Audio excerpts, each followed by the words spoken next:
TSP news 35 YouTube channel में सभी दर्शकों का हार्दिक स्वागत है। मैं जुबैर अहमद दरियावत से।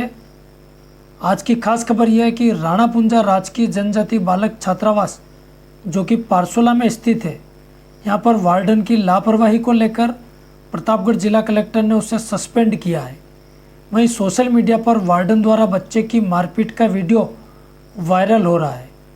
जानकारी के अनुसार पारसोला के राणा पुंजा राजकीय जनजाति आश्रम बालक छात्रावास में वार्डन धनराज मीणा की लापरवाही एवं बच्चे के साथ मारपीट का वीडियो सोशल मीडिया पर वायरल होने के बाद प्रतापगढ़ जिला कलेक्टर अंजलि राजौरिया ने एक्शन लेते हुए वार्डन धनराज मीणा को निलंबित कर दिया है।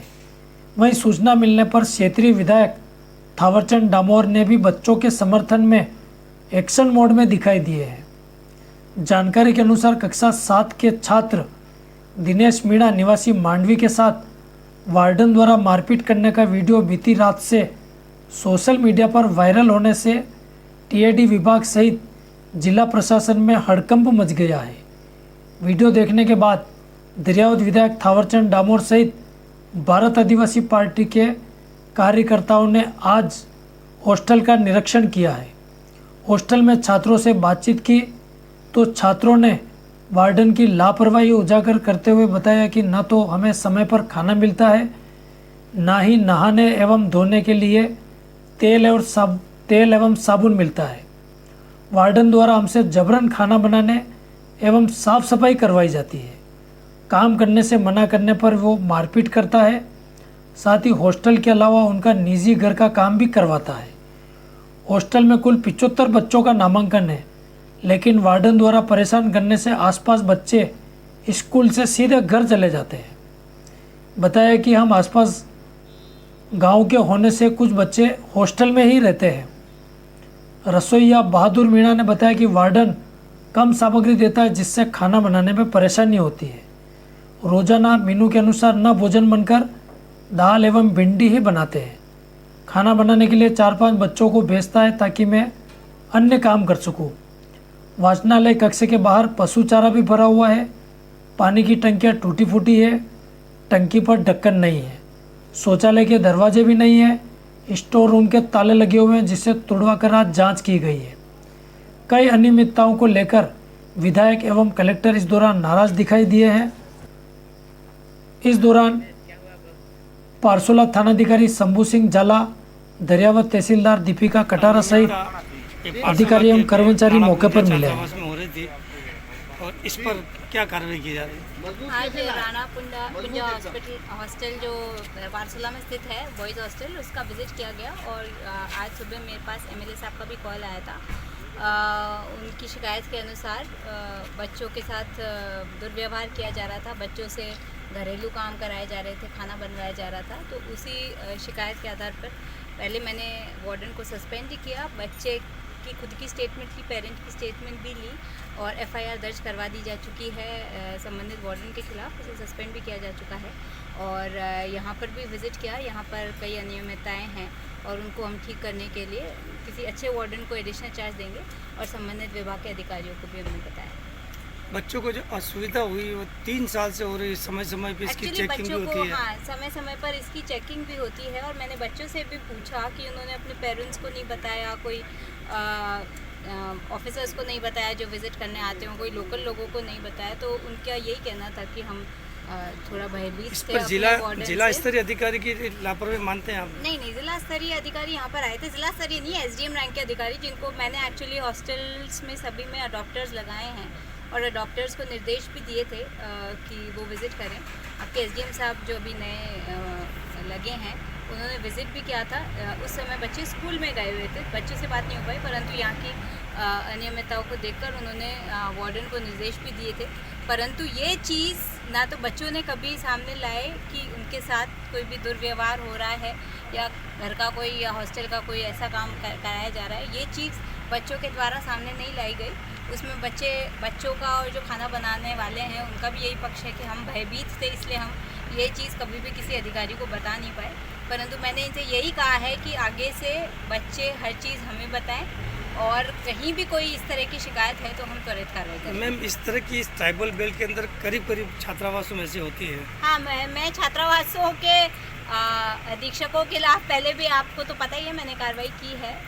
अभी उनको स्टे मिल गया है, वो that is a different issue, but हमने पहले भी इस संबंध में कार्रवाई की है और हम हमेशा कार्रवाई करते हैं। और स्पेशली इस केस में, क्योंकि ये थोड़ा ज़्यादा गंभीर केस है, that it should be set as an example कि दूसरे लोग इस तरह की हरकत ना करें। Thank you. अभिभावक भी आपके पास आए थे, बच्चों की हालात वर्तमान ऑन स्पॉट्स आपने देखी है। नया क्या कुछ आने वाले समय इनके लिए और सभी छात्रावास की व्यवस्था किस ढंग से और यहाँ की स्थिति क्या है? सबसे पहले तो मैं यहाँ के प्रशासन और मैडम कलेक्टर मैडम को भी धन्यवाद दूंगा कि जिससे ही सूचना मिली आप यहाँ तक आए और सारी चीज़ों को देखा, स्टॉक को देखा, मेज़ को देखा, बच्चों की समस्याओं को एक साधारण तरीके से एक महान व्यक्तित्व की तरह आप जाजम पर बैठ कर सबकी समस्याएं सुनी। तो दूसरी ओर ये प्रश्न एक वार्डन का नहीं, ये प्रश्न एक व्यवस्था का भी बनता है कि इस तरह से एक जनजाति जो बालक हैं गरीब परिवार से आर्थिक रूप से कमज़ोर हैं और उनके लिए ऐसी व्यवस्था बनी हुई है जिससे वो अपने आप को उद्धार कर सके और पढ़ाई लिखाई के लिए कोई बाधा नहीं आया आर्थिक रूप से। साथ में मेरा भी अनुभव 7 साल का हॉस्टल का है और हमने बहुत सारी चीज़ों का अनुभव लिया। एक हॉस्टल में पढ़ा हुआ बच्चा सर्वांगीण विकास, जिसको हम कह सकते हैं ऑलराउंडर बनकर निकलता है। हमारे पास डिप्टी साहब ये भी हॉस्टल में रहे हुए हैं, पासोला के थानेदार साहब हैं, वो भी बता रहे थे मैं भी हॉस्टल से निकला हुआ हूँ। तो हॉस्टल का जीवन बहुत बेहतरीन होता है। एक वार्डन जो होता है उसके भरोसे माँ बाप छोड़ के जाते हैं और वो जो बच्चे हैं उनका गार्जियन वही है इसके आने के बाद में। तो यहाँ पर क्या व्यवस्था होनी चाहिए, प्रॉपर रूप से किस तरीके से चलाना चाहिए, बच्चों को मॉनिटरिंग किस तरह से करना चाहिए और यहाँ से ले जाकर स्कूल तक उनकी निगरानी किस तरीके से रखनी चाहिए, वार्डन के अंदर ये होना चाहिए। और प्रतापगढ़ जिले के अलावा जहाँ बांसवाड़ा उदयपुर संभाग में कई तरह की समस्या अगर आ रही है तो मेरा तो यही है कि बच्चों से भी निवेदन है कि पढ़ने का अवसर है तो आप जमकर पढ़ो। ऐसा अवसर किसी को मिलता है, नहीं भी मिलता है। सर, दूसरा आप अनुशासन में रहोगे। सर, कलेक्टर मैडम ने बहुत गंभीरता से धरातल पे हर एक पहलू को देखते हुए बच्चों और अभिभावकों को भी विश्वास दिलाया और अच्छी कार्रवाई करने का आश्वासन दिया। कार्रवाई जिला स्तर पर होकर राज्य सरकार को भेज देती है।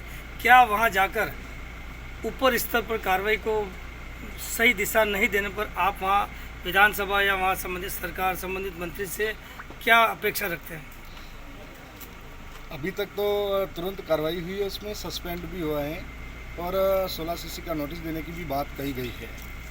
ये विषय अगर राज्य सरकार का है तो मैं राज्य सरकार के भीतर ये बात रखूँगा कि माननीय टीआईडी मंत्री बाबूलाल जी हैं, उनके ये जिम्मेदारी मिली है। तो ये जो राजनीतिक पहलू वाली बात है, जहाँ पर धर्म और अन्य तरह की बयानबाजी हम लोग करते हैं सरकारों के बीच में रह के, लेकिन हमारा कर्तव्य है जो हमको एक जिम्मेदारी मिली है इस क्षेत्र के नौजवान, इस क्षेत्र के बच्चों के लिए, तो हम लोग व्यवस्था को संभालें और व्यवस्था को बेहतर बनाएं और इस काम में हम सब आगे आए। अगर जहाँ तक सवाल है एक हॉस्टल के बच्चों का, तो ये बच्चे न कांग्रेस के, न बीजेपी के, न हमारी पार्टी के हैं। ये बच्चे हमारे सबके हैं, इसमें कोई राजनीति वाली बात नहीं है। सारे लोग मिलकर इनका भला कैसे कर सके, आने वाले समय में इस समाज का और देश का भविष्य इनके हाथ में ही है। तो बेहतर शिक्षा मिले, गुणवत्तापूर्ण शिक्षा मिले, इसके लिए हम सब काम करेंगे। सरकार अगर ऐसा करती है तो मेरा तो यही है कि मैं कोशिश कर सकता हूँ वहाँ जाकर उनके सदन में अपनी बात रख सकता हूँ।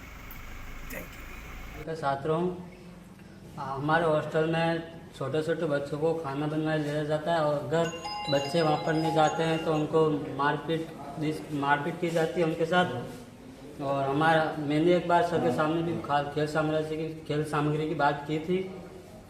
तब सर ने कहा कि तुम कुश्ती, खो खो, कबड्डी कुछ भी खेल सकते हो, उनके लिए सामग्री नहीं चाहिए।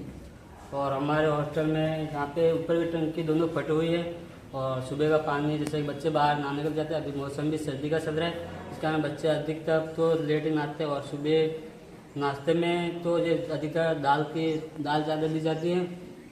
और हॉस्टल में सब सब्जियाँ की गई, भिंडी हैं, लौकी हैं, ये सब हॉस्टल में की जाती है, वहीं से लाते हैं। और कभी कभी और भिंडी के और लौकी के अंदर पानी डाल के दिए जाते हैं।